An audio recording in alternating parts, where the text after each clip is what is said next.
नमस्कार। आज के इस बेसिक फिजिक्स के लेक्चर में हम स्टडी करेंगे self induction, coefficient of self induction. साथ में हम जानेंगे कोई भी सोलेनॉइड है उसके कारण कितना उस सेल्फ इंडक्शन है वो प्रोड्यूस करती है। तो लेक्चर शुरू करने से पहले आपसे एक रिक्वेस्ट, अगर आपने इस चैनल को अभी तक सब्सक्राइब नहीं किया तो सब्सक्राइब जरूर करें और बेल आइकन पर भी क्लिक करना ना भूलें ताकि आपको हमारी वीडियोस के नोटिफिकेशन है वो मिल सके। तो आपके लिए बस एक ही रिक्वेस्ट है, सब्सक्राइब प्लीज। तो चलिए शुरू करते हैं आज का हमारा topic self induction. Self induction. अब हमें सेल्फ इंडक्शन जानने से पहले इंडक्टेंस जानना जरूरी है। इंडक्टेंस कि इंडक्टेंस क्या होती है। कोई भी इंडक्टर होता है उसकी इंडक्टेंस होती है, आपने सुना होगा, लेकिन होती क्या है इंडक्टेंस। इंडक्टेंस एक कंडक्टर की, कोई भी कंडक्टर है उसकी इंडक्टेंस वो एबिलिटी होती है जब उस कंडक्टर के अंदर करंट वेरी कर रहा हो, करंट चेंज हो रहा हो टाइम के अकॉर्डिंग। तो करंट चेंज हो रहा हो तो उसके अंदर कितनी वोल्टेज इंड्यूस होगी, कितनी इंड्यूस्ड वोल्टेज प्रोड्यूस होगी, वो हमें इंडक्टेंस बताती है उसकी एबिलिटी को।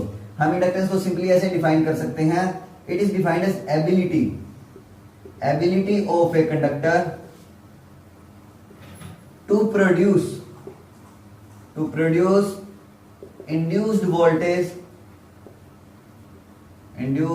voltage when current varies or changes along the conductor। अगर कंडक्टर के ऊपर करंट चेंज हो रहा हो या वेरी कर रहा हो तो उसके अंदर कितनी वोल्टेज इंड्यूस होगी, उस एबिलिटी को उस कंडक्टर की क्या कहा जाता है, इंडक्टर और इंडक्टेंस। और इंडक्टर की ही इंडक्टेंस होती है, इंडक्टर की क्या होती है, इंडक्टेंस होती है। अगर हमारे पास कोई भी एक स्ट्रेट वायर है उसकी इंडक्टेंस है, ठीक है, एक स्ट्रेट वायर है उसकी लेंथ मान लो इतनी है, एक स्ट्रेट वायर है उसकी लेंथ मान लो इसके हाफ है। तो जो लंबी वायर है, एक छोटी वायर है, तो उसके अंदर लंबी वायर में इंडक्टेंस ज्यादा होगी या छोटी वायर के अंदर, लंबी वायर के अंदर इंडक्टेंस ज्यादा होगी। उसका कारण क्या है कि जितनी ज्यादा लेंथ होगी उस वायर की उतनी ही ज्यादा उसके अंदर मैग्नेटिक फ्लक्स है वो कट करेगी यानी कि उसके अंदर से पास होगी। जितनी मैग्नेटिक फ्लक्स पास होगी उतनी ही उसके अंदर वोल्टेज इंड्यूस होगी।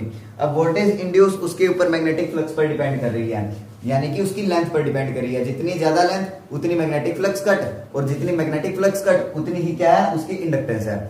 अब उसी वायर को अगर हम किसी भी नॉन कंडक्टर यानी कि कोई इंसुलेटिंग मटेरियल के ऊपर हमने वाउंड अप कर दिया तो एक कॉइल बन गई। उस कॉइल के अंदर इंडक्टेंस ज्यादा होगी, ठीक है, उस स्ट्रेट वायर से उस कंडक्टर कॉइल के ऊपर ज्यादा होगी क्योंकि इसके अंदर मैग्नेटिक फ्लक्स उस स्ट्रेट वायर से भी ज्यादा होगी। अब उस नॉन इंसुलेटिंग मटेरियल की बजाय अगर हम वहां पे आयरन रखें, आयरन की कोर हो, उसके ऊपर वाउंड अप करें तो और ही ज्यादा उसकी इंडक्टेंस होगी क्योंकि आयरन कोर इंसुलेटिंग मटेरियल से ज्यादा मैग्नेटिक फ्लक्स को अपने अंदर से पास होने देता है। तो इंडक्टेंस है वो हम उसके कंडक्टर के हिसाब से डिफाइन कर सकते हैं कि हर एक इंडक्टर की इंडक्टेंस अलग अलग होगी। अब इंडक्टेंस को डिनोट करते हैं हम एल से, ठीक है। इंडक्टेंस को सर्किट के अंदर, डायग्राम के अंदर अगर बनाना चाहें तो कई सिंबल के अंदर तो ये इंडक्टेंस दी होती है एल, कईयों के अंदर ये भी दी होती है कॉइल की शेप में, ठीक है। दोनों सिंबल हम यूज कर सकते हैं। यहाँ पे अगर माइनस और प्लस है, यहाँ पे माइनस और प्लस और माइनस है, ये क्या है, वोल्टेज वी अलोंग, इसके अलोंग वी वोल्टेज। तो इस सिंबल से डिनोट कर सकते हैं, एल से डिनोट करते हैं इंडक्टेंस को। ये सेल्फ इंडक्टेंस और इंडक्टेंस एक ही चीज होती है, ठीक है। अब एल इन एस की ऐसा यूनिट वो होती है हेनरी इसकी एसआई यूनिट है, इंडक्टेंस की एसआई यूनिट। ये तो हो गया इंडक्टेंस। अब सेल्फ इंडक्शन कैसे होगा। इंडक्टेंस तो हमें बता दिया कि इंडक्टेंस है वो एबिलिटी है कंडक्टर की भी, उसके अंदर कितनी वोल्टेज इंड्यूस होगी अगर उसके अंदर करंट चेंज हो रहा है। तो सेल्फ इंडक्शन ये बताता है कि अगर कंडक्टर है, कोई भी कंडक्टर है, इसके ऊपर कॉइल है, मान लो कॉइल की एक कंडक्टर है, उसे हमने किसी करंट से कनेक्ट कर दिया, किसी वोल्टेज से उसके ऊपर अप्लाई की तो उसके अंदर करंट फ्लो हो रहा है, ठीक है। तो किसी भी कंडक्टर के अंदर करंट फ्लो हो रहा है तो उसके अंदर क्या होगा, मैग्नेटिक फील्ड होगा। वो अपना मैग्नेटिक फील्ड क्या करेगा, प्रोड्यूस करेगा अपने चारों ओर। अब कंडक्टर अपना मैग्नेटिक फील्ड भी प्रोड्यूस कर रहा है, लेकिन जब करंट चेंज कर रहा है तो क्या मैग्नेटिक फील्ड भी चेंज करेगा, हाँ करेगा, ऑफ कोर्स करेगा, क्योंकि चेंजिंग मैग्नेटिक करंट है वो मैग्नेटिक फील्ड को भी चेंज करेगा। अब मान लो भी जो मैग्नेटिक फील्ड चेंज हो रहा है, हमने फैराडे लॉ के अंदर स्टडी किया था, भी changing magnetic field over a conductor always produces EMF in the conductor, ठीक है। भी अगर इसके ऊपर मैग्नेटिक फील्ड चेंज हो रहा है तो इसके अंदर क्या होगी, ईएमएफ भी प्रोड्यूस होगी। अब वो ईएमएफ इंड्यूस हुई है, वो क्या है, एक प्रकार की वोल्टेज ही तो है, वोल्टेज इंड्यूस हुई। अब वो वोल्टेज लेंज लॉ ने हमने स्टडी किया था पिछली वीडियो के अंदर भी, लेंज लॉ के अंदर क्या था भी, जो मैग्नेटिक फील्ड के कारण ईएमएफ इंड्यूस होगी, चेंजिंग मैग्नेटिक फील्ड के कारण ईएमएफ इंड्यूस होगी किसी भी कंडक्टर के अंदर, तो वो उस कारण को, जिस कारण वो इंड्यूस हो रही है उस कारण का क्या करेगी, अपोज करेगी। अगर मान लो चेंजिंग मैग्नेटिक फील्ड के कारण इंड्यूस हो रही है तो वो ईएमएफ उसका अपोज करेगी। ईएमएफ है वो क्या करेगी, इंड्यूस्ड ईएमएफ वो उसका अपोज करेगी जिस मैग्नेटिक फील्ड के कारण वो प्रोड्यूस हो रही है। ठीक है, सेल्फ इंडक्शन यही प्रॉपर्टी होती है भी, उसके अंदर वोल्टेज इंड्यूस हुई। हम सिंपली इंडक्टेंस और सेल्फ इंडक्टेंस को एक ही चीज कहते हैं। ये सेल्फ इंडक्शन और इंडक्टेंस ये दोनों एक चीज होती है। इसको भी एल से डिनोट करते हैं, सिंपल सेल्फ इंडक्शन का कोफिशिएंट। एल क्या है, इंडक्टेंस, या फिर हम कह सकते हैं coefficient of self induction, self induction का कोफिशिएंट कह सकते हैं। अब जो हम इसको कोफिशिएंट निकालें, ड्राइव करें, अगर हम सर्किट बना के देखते हैं एक बार भी, जो यहीं पे बना देता हूं, यहां पे की लगा दी है एक, ये नेगेटिव और ये पॉजिटिव, यहां पे क्या कर दिया, रियोस्टेट लगा दिया। अब रियोस्टेट इसका क्या कर रहा है, करंट चेंज कर रहा है, ये बैटरी है। ठीक है, अब इसके अंदर inductance L, magnetic field lines किस डायरेक्शन में होगी, नेगेटिव टू पॉजिटिव, क्योंकि अपोजिट होंगी ना, चेंज हो रहा है मैग्नेटिक फील्ड। अब करंट किस डायरेक्शन में फ्लो कर रहा है, पॉजिटिव टू नेगेटिव इस डायरेक्शन में, तो मैग्नेटिक फील्ड लाइंस इस डायरेक्शन में होगी। Magnetic field lines current change करेगा तो मैग्नेटिक फील्ड लाइंस चेंज करेंगी। मैग्नेटिक फील्ड चेंज होगा तो उसके अंदर ईएमएफ इंड्यूस होगी। अगर ईएमएफ इंड्यूस होगी तो वो जिस मैग्नेटिक फील्ड के कारण हो रही है तो वो उसका करेगी, अपोज करेगी। ये लेंज लॉ, फैराडे लॉ दोनों एक साथ ही इसके अंदर सेल्फ इंडक्शन के अंदर हम डिफाइन करते हैं। तो जो सेल्फ इसका कोफिशिएंट है सेल्फ इंडक्शन एल होता है। जो हम इसके अंदर मैग्नेटिक फ्लक्स मान लो फाई बी है, वो डायरेक्टली प्रोपोर्शनल होती है इसके करंट के। जितना ज्यादा इसके अंदर करंट फ्लो होगा उतनी इसकी क्या होगी, मैग्नेटिक फ्लक्स होगी। अब ये प्रोपोर्शनलिटी का साइन हटाएंगे तो यहाँ पे एल आई आ जाता है। ये कांस्टेंट ऑफ प्रोपोर्शनलिटी है जिसे हम कोफिशिएंट ऑफ सेल्फ इंडक्शन कहते हैं। एल क्या आ गया, 5 ओवर आई। अगर करंट की वैल्यू 1 एम्पियर है, अगर करंट की वैल्यू 1 एम्पियर है तो 1 हेनरी किसके बराबर हो गया, 1 वेबर के। या फिर हम इसको ऐसे लिख सकते हैं 1 वोल्ट पर 1 एम्पियर सेकंड। ठीक है, 1 हेनरी क्या होता है, 1 हेनरी वो इंडक्टेंस है उस इंडक्टर की या फिर कंडक्टर की, जब वो 1 वोल्ट वोल्टेज उसके अंदर इंड्यूस होगी। किसके कारण, अगर 1 एम्पियर सेकंड के कारण, 1 एम्पियर पर सेकंड के कारण उसके अंदर करंट चेंज हो रहा है। तो rate of change of current अगर 1 एम्पियर पर सेकंड है तो उसके अंदर अगर 1 वोल्ट उसके अंदर ईएमएफ इंड्यूस हो रही है तो उसकी इंडक्टेंस क्या होती है, 1 हेनरी। अब हमने जो ईएमएफ निकाली थी लेंज लॉ के अंदर, ईएमएफ भी हमने स्टडी की थी, वो क्या थी, वो थी हमारे पास minus d phi by d t. Phi की वैल्यू पुट करें एल आई तो एल कांस्टेंट है, आगे आ जाएगा, तो ईएमएफ क्या आ गया, minus L d I by d T.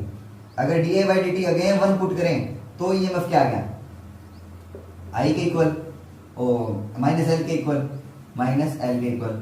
अब यहां से भी हम ईएमएफ और इंडक्टेंस की हेल्प से इंडक्टेंस को डिफाइन कर सकते हैं इस इक्वेशन से भी। ठीक है, तो ये था सेल्फ इंडक्शन। अब इसके बाद बात करते हैं हम, इसका कोफिशिएंट भी हो गया भी, कोई भी सोलेनॉइड है वो कितना सेल्फ इंडक्शन प्रोड्यूस करेगी अपने अंदर, वो देखिए। अब हम कैलकुलेट करेंगे सेल्फ इंडक्टेंस किसी भी लॉन्ग सोलेनॉइड के अंदर कितना सेल्फ इंडक्टेंस होता है। सेल्फ इंडक्टेंस का मतलब यह है कि कंडक्टर के खुद के अंदर अगर करंट फ्लो हो रहा हो, खुद के अंदर करंट फ्लो हो रहा हो, किसी दूसरे कंडक्टर के कारण नहीं, खुद के अंदर करंट फ्लो हो रहा हो और वो करंट चेंज हो रहा हो तो उसके कारण कितना वोल्टेज इंड्यूस होगा उस कंडक्टर के अंदर, वो उसकी क्या होती है, सेल्फ इंडक्टेंस। ठीक है, अगली वीडियो के अंदर हम म्यूचुअल इंडक्टेंस भी स्टडी करेंगे, तो इस चैनल को सब्सक्राइब करना ना भूलें। ठीक है, तो computing self inductance of a long solenoid, हमने सोलेनॉइड भी पढ़ रखा है एम्पियर्स लॉ के अंदर, उसका सोलेनॉइड कंप्लीट स्टडी किया था एम्पियर्स लॉ की एप्लीकेशन के अंदर भी सोलेनॉइड क्या होती है। अब सोलेनॉइड के अंदर कितना मैग्नेटिक फील्ड होता है, बी, वो हमने यहां निकाला था उस वीडियो के अंदर, mu naught N I weber per metre square. ये मैग्नेटिक फील्ड था उसके अंदर, म्यू नॉट एन आई। अगर आपको याद है तो ठीक है, नहीं तो आप एम्पियर्स लॉ की जो एप्लीकेशन है उस वीडियो से चेक कर सकते हो B equal to mu naught N I कहां से आया। ठीक है, तो ये क्या है, मैग्नेटिक फील्ड। फ्लक्स क्या होती है, मैग्नेटिक फील्ड इनटू एरिया, यानी कि हम लिख सकते हैं म्यू नॉट एन आई इंटू ए। फ्लक्स का ऐसा यूनिट वेबर, क्योंकि एरिया मल्टीप्लाई हो गया पर मीटर स्क्वायर से, इसकी यूनिट है वो कट जाएगी। फ्लक्स की ऐसा यूनिट होती है वेबर, और मैग्नेटिक फ्लक्स मैग्नेटिक फील्ड की वेबर पर मीटर स्क्वायर, ठीक है। तो ये 5b आ गया, b क्रॉस a या फिर b into A mu naught N I A.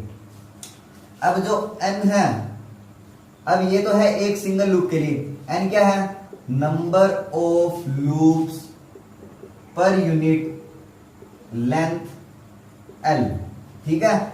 I है करंट उस सोलेनॉइड के अंदर जो पास हो रहा है, a उस एक लूप का एरिया है, एरिया ऑफ वन लूप।